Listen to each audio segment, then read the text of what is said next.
Okay, now let us see about folder permissions, run levels, and history. Okay, so folder permissions, folders and file permissions. There are two methods by which we can apply the permissions to a file or a folder, and we need to apply these permissions so that any unwanted user cannot modify the file which you do not want them to modify. Okay, and we can do it with the help of two methods. One is numerical method, the other is symbolic method. In numerical method you will be using numbers to define the permissions, either read or write or execute. Okay, and for read you specify a number of 4, for write a number of 2. If you want read and write, you add them up, so you specify a number of 6. Then for execute it's number 1. Okay, if you give 0, it's null permission. For when it's coming to symbolic method, there are three things, which are U, G and O. U for users permission, G for group permission, and O for others permission. And A, if you specify A, it means like it goes for everyone, user, group and others. And here instead of the numbers, R is replaced for read, W for write, and X for execute. Okay, execution is an executable file. Okay, now okay, when you try to long list a particular file or a folder, you usually see these details. Okay, let us go over them one by one. The first one is supposed to denote whether it is a file or a directory or a linked file. Okay, so in this case here there is a small dash which states that this is a file. If it's a directory, you will see the letter D over here. Okay, then the next three permissions are for the user, read, write and execute. Here execute rights are not set. Then the next three rights, which are read, write and execute, are represented with the white lines, are for the group permission.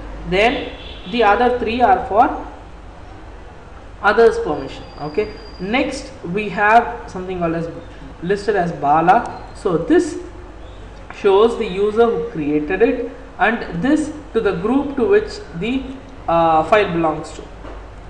Then the next one will show the size of the file. The next one will show the date and time at which it was last edited, and yeah, the time, then the name of the file itself, and well, these are the tricolors. Okay, so moving on to the next one. What I'm going to do right now is I'm going to use a change mod command to show how some permissions are changed. Okay, so ls-l. Okay, let me create a file. Okay, touch, say file.txt, ll to long list it, and you can see that this read, write,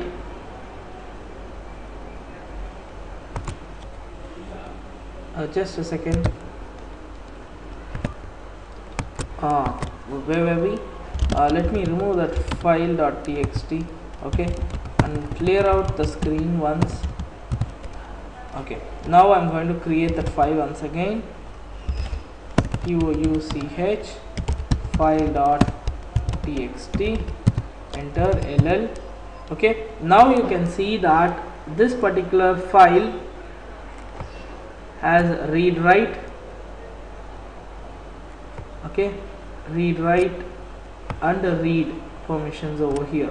Okay, what I'm going to do is I'm going to add execute permission. Okay, execute is just 1. Remember, read is 4, write is 2, 1 is for execute. So 4 plus 2 plus 1 will give me 7. So chmod 7 for the user, and for group I'm going to leave it as it is. So this is 4 plus 2, which is 6. Okay, 6. Then read alone for others, so that is 4 of file.txt. Hit on enter. As soon as I do it, Okay, if I were to do an ll command, this file.txt would become an executable and it will list up as a green, will show up as green color. Okay, so that file.txt became green in color and the executable permission is set for this particular file. Now what I'm going to do is I'm going to add I'm going to give full permission for others and remove read and write for the user. Okay, chmod. Okay, let me put it as what, only execute is just 1. Okay, full permission for others will become 7. Okay, here it's going to be only executable, so this 4 and 2 is removed, so x alone stands for 1, so 1, then read write execute will become 7, then read alone. Okay, so that will become 4 to file.txt ll. So that only executable is there, then read write execute for others, then read alone for group. This is for group and this is for others. Okay, the same holds true for folder. I'm not going to repeat it once again, but what I'll do is I'll show, this is the numerical method, I'll show the symbolical method right now. So let me hit on clear, let me touch another file, symb.txt symbolic. So here chmod, let me hit on ll. So what I'm going to do here is add executable for the user alone. That I could do very well, right? What I'm going to do is change mod for user. I'm going to add the executable permission symbolic.text ll. You saw that symbolic became executable file by adding up this particular stuff. Now what I'm going to do is I'm going to remove read and write here and add up executable here, similar to what I did in the numerical method, chmod symb.txt. Okay, oops, I forgot this one. So for user I'm going to remove read as well as write, and for group I'm going to add up executable. Understood the point? Hit on enter, hit on ll. So here you can see I have removed read and write here, okay, for the user, and added up executable here. So if I want to set full permission for everyone, what I'll do is chmod a plus read write and executable. Hit on enter. Oops, oh, it's asking me which file it wants to operate on. Then I guess it is small a, yeah, ll, so that all the permissions are set for that particular file. So this is how you change permissions on a file. Then here I have explained what we are going to do. Since I have already explained it, I'm not going to go through it once again. Rather, let's go over here.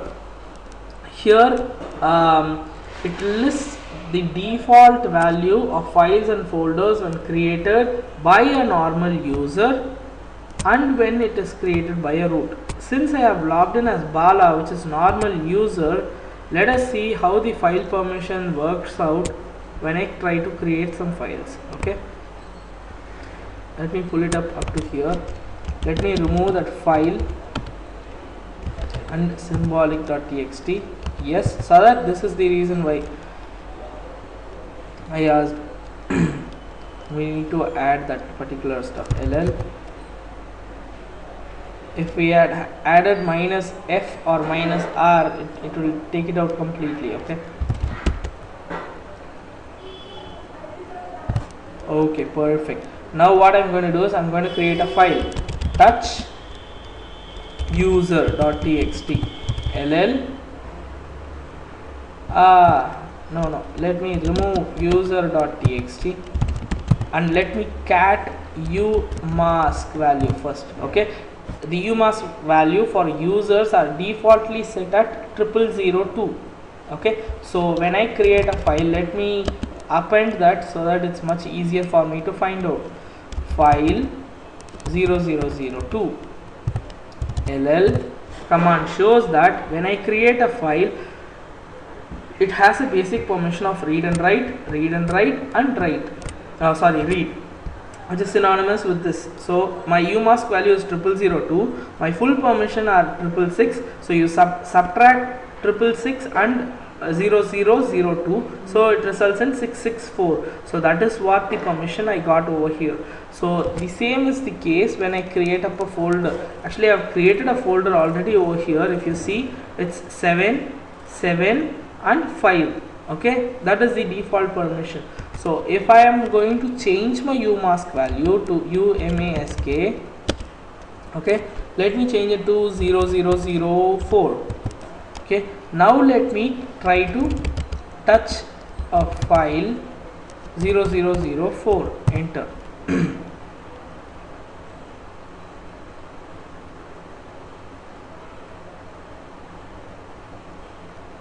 Okay, so ll,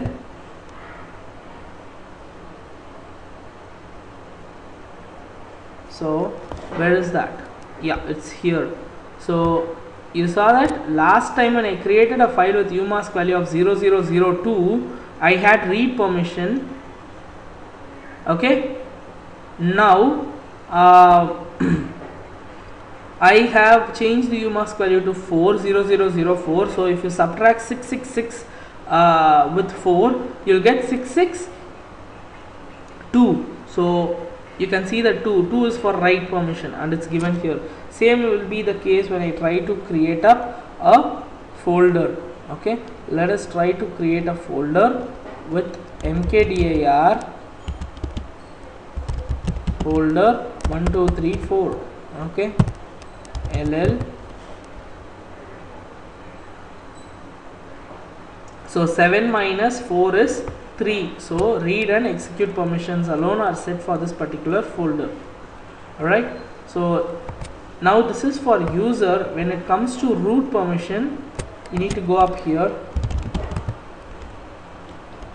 Okay, let me su into root, give in my root password, check my umask value. It's defaultly set at 0022. Okay, so what I'm going to do is I'm going to create a file with the name touch file 0022 ll. So you can see the file with the permission 644, that's what is given here. Okay, because the default umask value is 0022, when you subtract 22 from this one, it will become 644, right? So that's how it goes.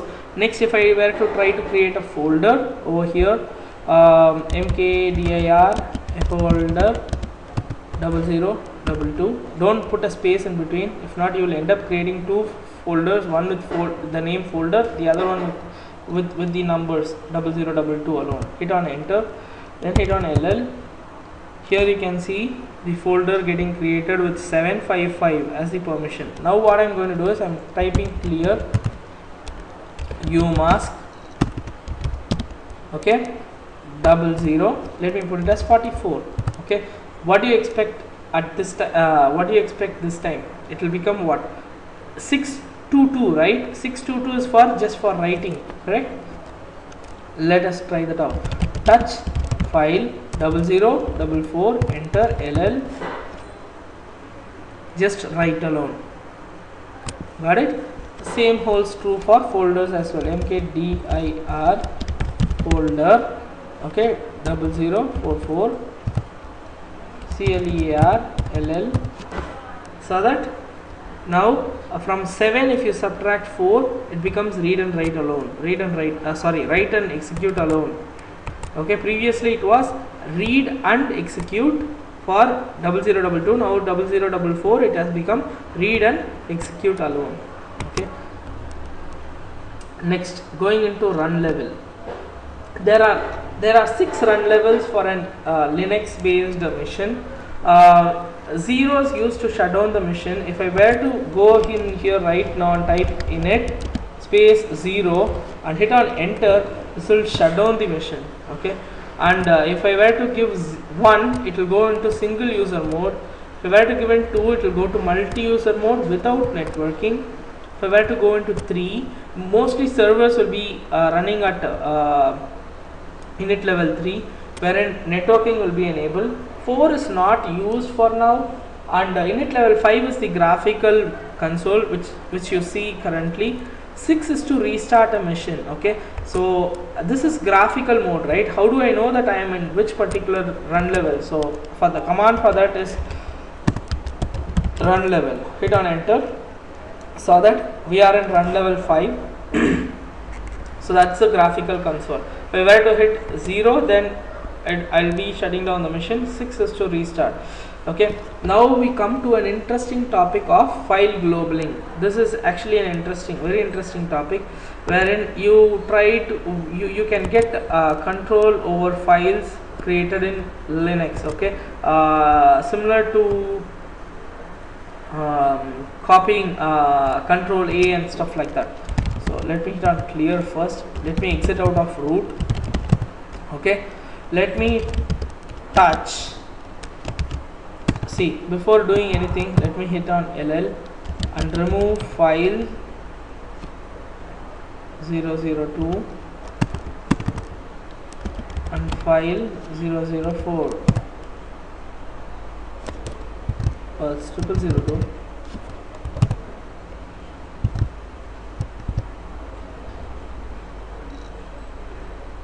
Oh, I've already removed that. Okay, perfect. And remove. Oh, often forget to put this in. Okay, perfect. What I'm going to do is, instead of creating many files, you can create separately. You can create with one. You can create many files with just the help of one command. So bill underscore open curly braces, close it, Jan comma Feb comma March comma April. Okay, underscore 2010 comma 2011. Okay, hit on enter. So if I were to type LL, what this command would have done is, it would have created many files with bill Jan 2010, bill Feb 2010, bill March 2010. So similarly it goes on like that, then become bill Jan 2011, bill Feb 2011. Saw that? So with this we are going to do some file globaling stuff. Before that, let us create directories as well. Jan, Feb, March, April 2010. Okay, LL. Saw that? We have created directories as well. Now what we are going to do is, we are going to copy -rvf, okay, star underscore 2010 into 2010 folder. Okay, what this star will do is that whatever be it before, whatever characters be it, my ending characters should be hyphen. Oh, it's not hyphen actually, it should be underscore 2010. Okay, so it will take off bill April 2010, bill Feb 2010, bill Jan 2010 and bill March 2010 and move it into 2010 folder. Saw that? Just took out those things and moved it over there. Okay, then question mark is for just a single character, so copy -rvf, okay, 1 2 3 4 5 Jan star to Jan folder.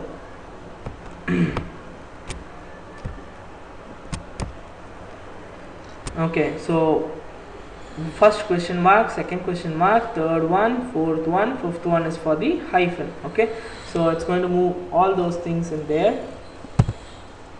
So that perfect. Now the last one is going to be removing April stuff alone. Let me hit on LL.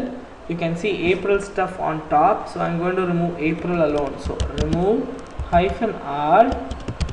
So 1 2 3 4 5, because for bill it's 4, underscore it's 1, APR, put a star mark, hit on enter. So if you hit LL, you'll see that April month is gone, only Feb month remains right now.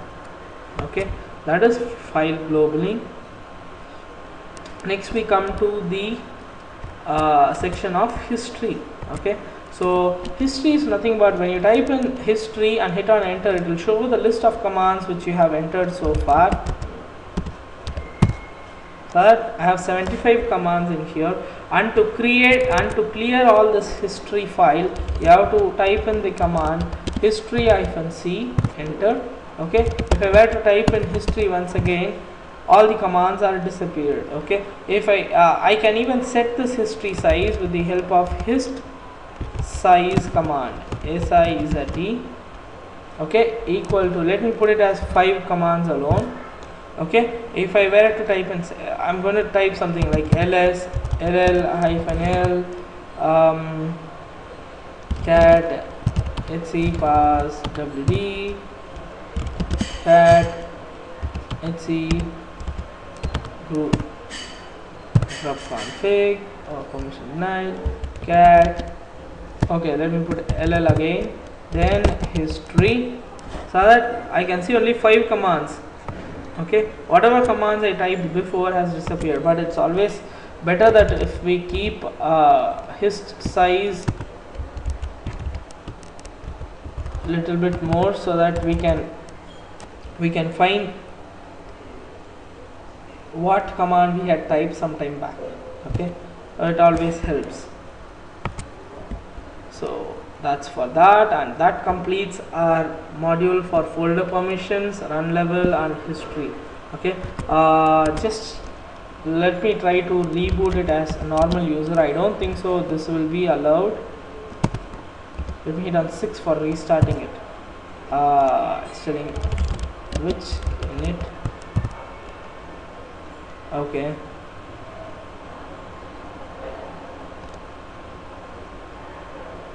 okay, so I'm trying to see in which path init executable is existing. So let me go in as a root user to see if init is there. Init is here. Okay, so hit on 6, so it's going to restart it. Perfect.